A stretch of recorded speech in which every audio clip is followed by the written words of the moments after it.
Good morning, friends. How are you? Today, again, I am with you with my new video Role of Public Sector in India. बहुत बेहतरीन topics है,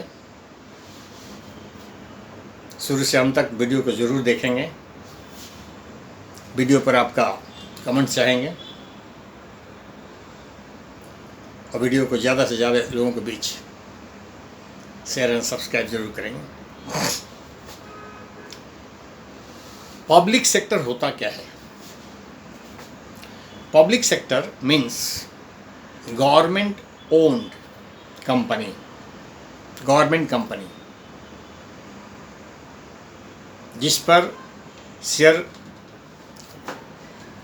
full स्वामित्व government का हो, run government करती हो, उसका एडमिनिस्ट्रेटिव कंट्रोल गवर्नमेंट के पास हो, मैनेजमेंट कंट्रोल गवर्नमेंट के पास हो, फाइनेंशियल कंट्रोल गवर्नमेंट के पास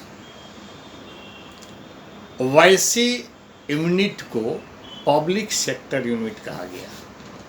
थोड़ी सी मैं चर्चा कर लूँ, आपको ज़्यादा स्पष्ट हो जाएगा मैं क्या कह रहा हूँ।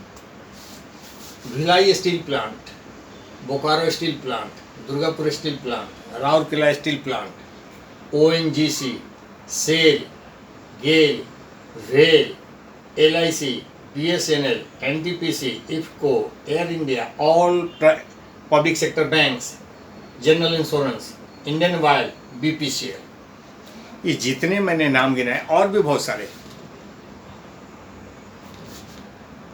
These are the jewels of the country. देश की ये संपत्ति है, देश इस पर गर्व कर सकता है। और आपको जानकर आश्चर्य होगा, आज़ादी 1947 के बाद देश में कुछ भी नहीं था, गुलामी से निकला हुआ देश। 1950 तक तो बेकारी, बीमारी, भुखमरी का स्टेज था। तो ये सारे जो सैकड़ों जो बड़ी बड़ी संस्थाएं खड़ी की गई, पिछले 60 से 70 वर्षों की उपज है। पिछले 60 से 70 वर्षों की देश में विभिन्न क्षेत्र में उत्पादन के साधन के रूप में इन कंपनियों को खड़ा किया गया। इस्पात के लिए, फर्टिलाइजर के लिए, केमिकल्स के लिए, दवाओं के लिए, कपड़ों के लिए, कोल के लिए, स्टील के लिए, बहुत सारी चीज़ों को, ऑयल एंड गैस के लिए, फाइनेंशियल सर्विसेज के लिए, एयर एविएशन के लिए, इत्यादि बहुत सारे क्षेत्रों में, और भी बहुत सारे क्षेत्र हैं। ये सारे जो देश की जेवल्स है, पिछले 50 से 60 वर्षों के मेहनत का उपज है। जिन सरकारों ने इसको ईजाद किया है, देश के इकोनॉमिक ढांचा को मजबूत करने के लिए किया। और इसके पहले देश में कुछ था ही नहीं। आज 70 वर्षों का आज़ादी का इतिहास है और इसमें बहुत सारी कंपनियां नवरत्न कंपनी कहलाती है। देश की बेहतरीन कंपनी, और ऐसी कंपनियां हैं, आपको जानकर आश्चर्य होगा। पब्लिक सेक्टर यूनिट में इसमें नौकरी अपने आप में एक बहुत बड़ी बात होती है। आपको सालों की मेहनत, कंपटीशन, एफर्ट्स के बाद, एग्जामिनेशन के बाद योग्य व्यक्तियों का सिलेक्शन होने पर इसमें नौकरी मिलती है। चाहे कोई पब्लिक सेक्टर बैंक हो, ONGC हो, वेल हो, गेल हो, LIC हो, सेल, स्टील प्लांट हो, इत्यादि। चूँकि गवर्नमेंट की संस्थाएं हैं, इसलिए इसमें नौकरी का बड़ा महत्व है और परमानेंट नौकरी होती है। चूँकि गवर्नमेंट की अपनी संस्थाएं हैं और बहुत ही मजबूत बेस पर खड़ी है। अब पिछले 50 से 60 सालों में समय के कड़वे अनुभवों को झेलते हुए आज अपने सुनहले स्टेज में अनुभव से देश की सेवा कर रही है। इसमें बहुत सारी ऐसी कंपनियां हैं,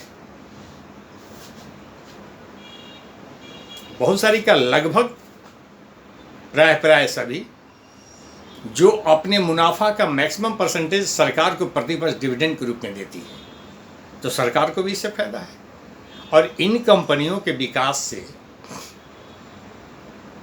विभिन्न क्षेत्रों में उत्पादन, सेवा और एम्प्लॉयमेंट का बहुत बड़ा स्रोत पैदा हुआ, जिससे लाखों लाख करोड़ों लोगों को नौकरियां मिली, पारिवारिक आमदनी बढ़ी, पर कैपिटा इनकम बढ़ा। ये सारे विशेषताएं सरकार के पक्ष में जाती है, चाहे जो भी सरकार हो।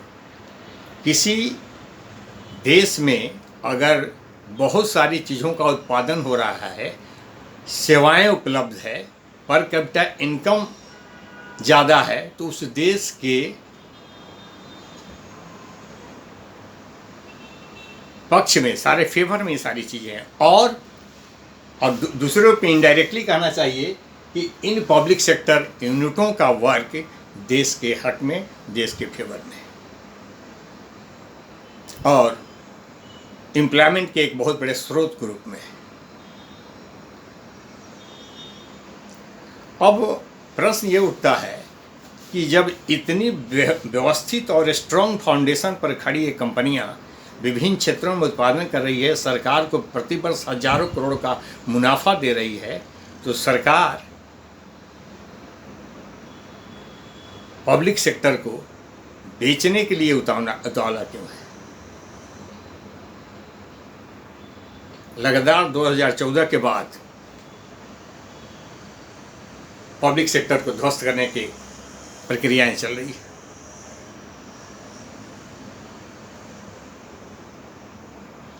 क्या आपको नहीं लगता है कि सोने के अंडा देने वाली मुर्गी कुछ सरकार को क्या करना चाहिए? मुर्गियों की सेहत का ख्याल रखना चाहिए, उसकी लंबी उम्र की कामना करनी चाहिए, दवा दारू की व्यवस्था करनी चाहिए, मतलब इन यूनिटों को बेहतर बनाने का काम करना चाहिए। मैनेजरियल, एडमिनिस्ट्रेटिव, फाइनेंशियल कंट्रोल के द्वारा इसको बेहतर बनाए, सो दैट इनसे हजारों हजार करोड़ के एक यूनिट से अगर प्रतिवर्ष डिविडेंड मिल रहे हैं तो सरकार के लिए तो फायदे की बात है।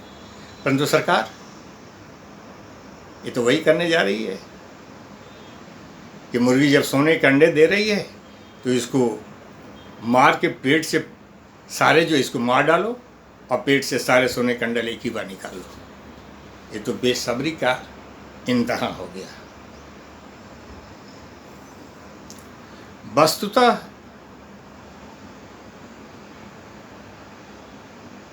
देश आज़ाद हुआ 1947 में, और 1947 के बाद जो शासन रहा,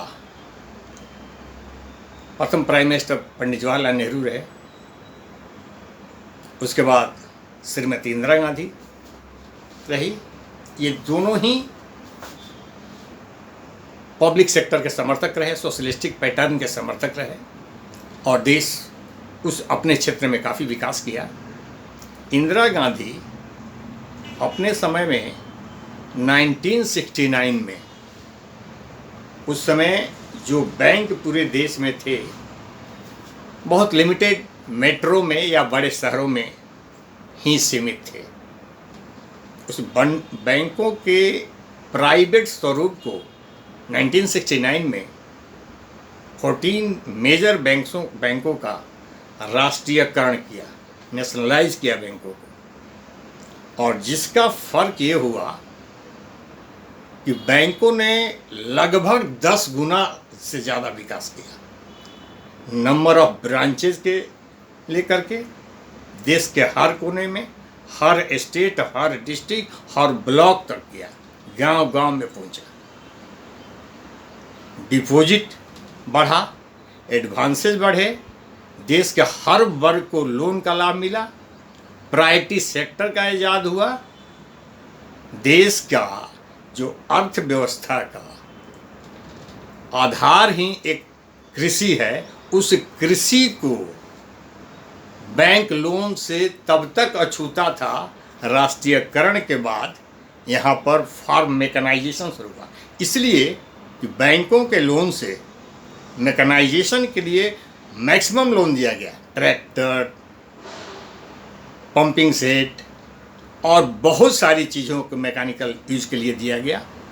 और आज देश में चारों तरफ ट्रैक्टर से खेती हो रही है, फार्म फाइनेंसिंग चल रहा है और किसानों को किसान क्रेडिट कार्ड बृहद रूप से किसानों को लोन दिया गया, जिसका लाभ मिला।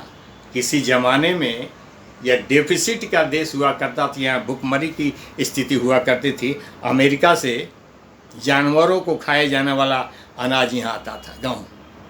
और इसके बाद स्थिति ये बन गई कि एक्सपोर्ट करने की स्थिति में आ गए। ये रहा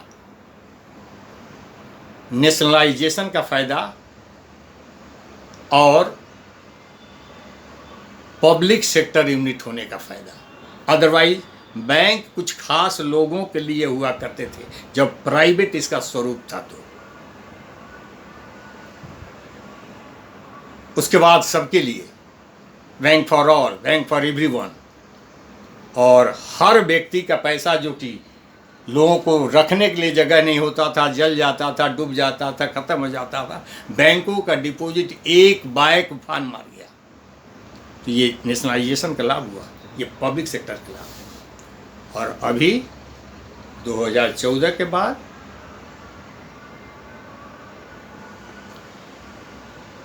समय का चक्र कुछ उल्टा घूम गया है। 2014 के पास हर पब्लिक सेक्टर को बेचने की बातें हो रही है, उसको प्राइवेट हैंड पे देने की बातें हो रही है। असल में बात आइडियोलॉजी की है। देश में जिस सरकार, जिस पार्टी की सरकार होती है, उसकी आइडियोलॉजी क्या है? आइडियोलॉजी नीति निर्धारित करती है, व्यवस्था की नीति निर्धारित करती है, शासन की नीति निर्धारित करती है।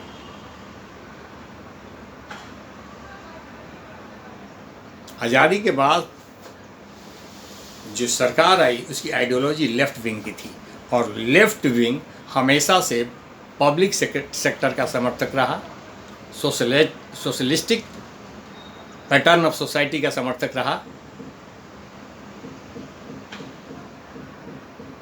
और राइट विंग की सरकार प्राइवेटाइजेशन के समर्थक है और रही है। परंतु प्राइवेटाइजेशन क्यों? उसके पीछे कारण दिया जाता है कि चूंकि public sector unit are not doing well, they are in loss making unit. परंतु लॉस के कारणों की समीक्षा की गई, लॉस क्यों हुआ। अगर बैंकों की हम बात करें तो पब्लिक सेक्टर यूनिट को ऑटोनॉमस स्टेटस दिया गया था, चूँकि ये फाइनेंशियल कंसर्न है। फाइनेंशियल कंसर्न मैनेजमेंट के विवेक से चलता है, परंतु उसके स्वविवेक को, ऑटोनॉमस स्टेटस को चकनाचूर किया गया है। और पॉलिटिकल और मिनिस्ट्रियल इंटरफेरेंस ने बैंक के स्थिति को खराब किया, और गलत लोन हुए जो अनरिकवरेबल हुए, रिकवर नहीं किया गया, बैंकों को एडमिनिस्ट्रेटिव पावर नहीं दिया गया, सरकार उसमें कोई सहयोग नहीं कर पाई, जिसके कारण ज़्यादा से ज़्यादा लोन एनपीए हुए, बैंक लॉस में गए और जा रहे हैं। अगर गलत यूनिट को लोन कराने की बात अगर है और पॉलिटिकल इंटरफेरेंस से गलत यूनिट को लोन हो रहा है, आने वाले समय में अगर वो लॉस होगा तो who is responsible for that? Government sponsored scheme, जिसका प्लानों का बनाने वाली सरकार, रेट निर्धारित करने वाली सरकार, टर्म एंड कंडीशन निर्धारित करने वाली सरकार,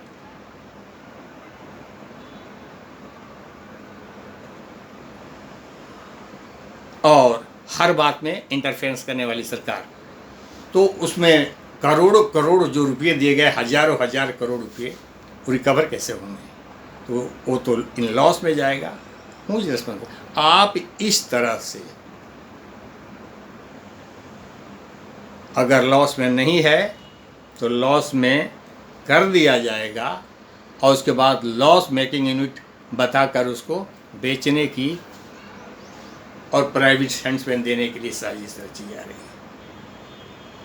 है। सरकार शायद ये भूल रही है इस सरकारी योजनाओं का क्रियान्वयन प्राइवेट बैंकों ने कभी नहीं किया है, सरकारी बैंकों से ही होता है। वो चाहे पहले हो और आज हो।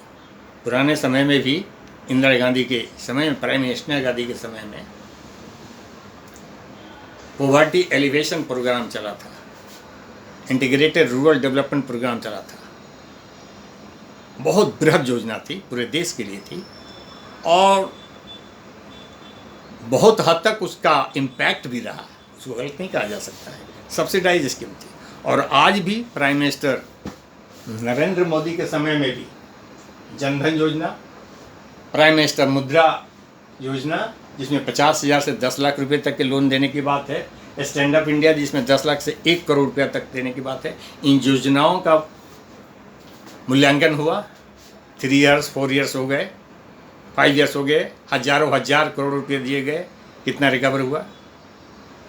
अंतोदगत्वा रेस्पॉन्सिबिलिटी किस पर इम्पोज होगी? बैंक पर। लॉस हो गया और ये बैंक अच्छा फंक्शन नहीं कर रहे हैं। अगर लॉस नहीं तो लॉस मेकिंग बना दो, अगर लॉस का सर्टिफिकेट दो, and these are not functioning well, so इसको प्राइवेट हैंड दो। तो ये अच्छी बात नहीं है। देश के निर्माण में पब्लिक सेक्टर यूनिटों का बहुत बड़ा योगदान रहा है और प्राइवेट सेक्टर पहले नहीं थे, ऐसी बात नहीं है। टाटा, बिरला, डालमिया, अंबानी कोई आज के बिजनेस घराना नहीं है, बहुत पुराना है और उनका भी योगदान है। देश में मिक्स्ड इकोनॉमी चाहिए, पब्लिक सेक्टर को मिटाकर और प्राइवेट सेक्टर को ग्रोथ कराना, इससे देश का कल्याण नहीं हो सकता है। देश में मिक्स इकोनॉमी की जरूरत है और ये नहीं भूलना चाहिए कि हिंदुस्तान विश्व का एक अजूबा देश है। 140 करोड़ की आबादी वाला देश, जहाँ रोजगार की कोई व्यवस्था नहीं, शिक्षा की वैसी व्यवस्था नहीं और हेल्थ की बेहतर व्यवस्था नहीं है। उस जगह पर आप प्राइवेटाइजेशन की हर बात करते हैं। एजुकेशन को भी प्राइवेट में ले जा रहे हैं, मेडिकल को भी प्राइवेट में ले जा रहे हैं, हर चीज़ को प्राइवेट में ले जा रहे हैं। या वेस्टर्न कंट्री का इंग्लैंड और अमेरिका नहीं, जहाँ 30 करोड़ अब 25 करोड़ की आबादी है, इसलिए ये उसके बराबरी हो ही नहीं सकता।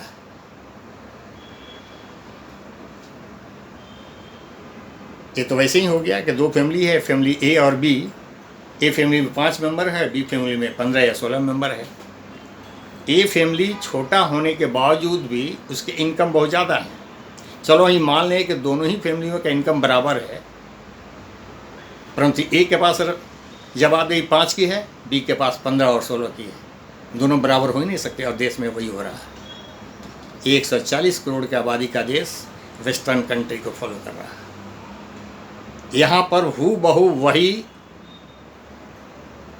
पैटर्न लागू नहीं हो सकता है। देश में पब्लिक सेक्टर के साथ साथ प्राइवेट सेक्टर चलेगा, मिक्स इकोनॉमी की जरूरत है। आज प्रायोरिटी सेक्टर का लोन देश के हर कोने में विकास के झंडे गाड़े हुए हैं और ये पब्लिक सेक्टर का रोल है, प्राइवेट सेक्टर के कारण नहीं हो सकता था।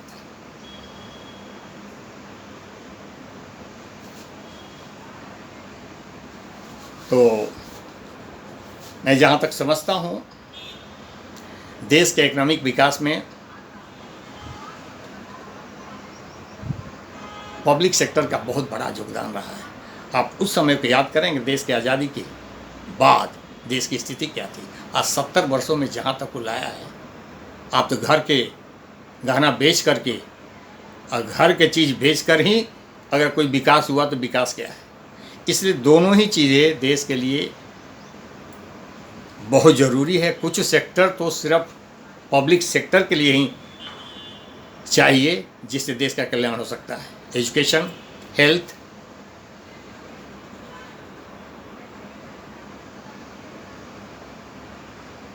इत्यादि।